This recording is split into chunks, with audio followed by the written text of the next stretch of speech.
দশম গ্রেড সহকারী থেকে প্রধান শিক্ষক পদের শতভাগ পদোন্নতি সহ ৩ দফা দাবিতে কর্মবিরতি পালন করছেন প্রাথমিক বিদ্যালয়ের সহকারী শিক্ষকরা।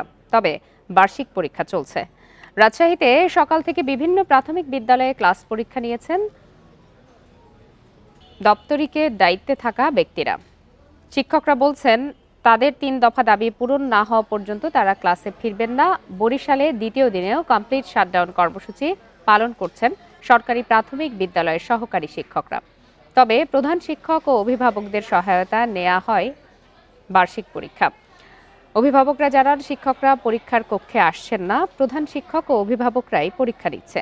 তবে দাবি আদায় না হওয়া পর্যন্ত আন্দোলন চালিয়ে যাওয়ার ঘোষণা দেন তারা। একই দাবিতে কমপ্লিট শাটডাউন কর্মসূচি পালন করেন পটুয়াখালী, মোংলা, লক্ষ্মীপুর, জামালপুর সহ বিভিন্ন জেলায়।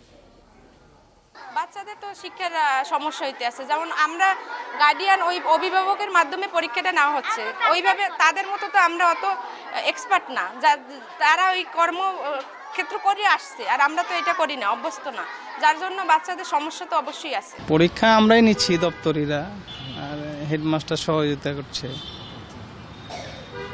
এইভাবেই সকাল এবং দুপুরে পরীক্ষা চলছে।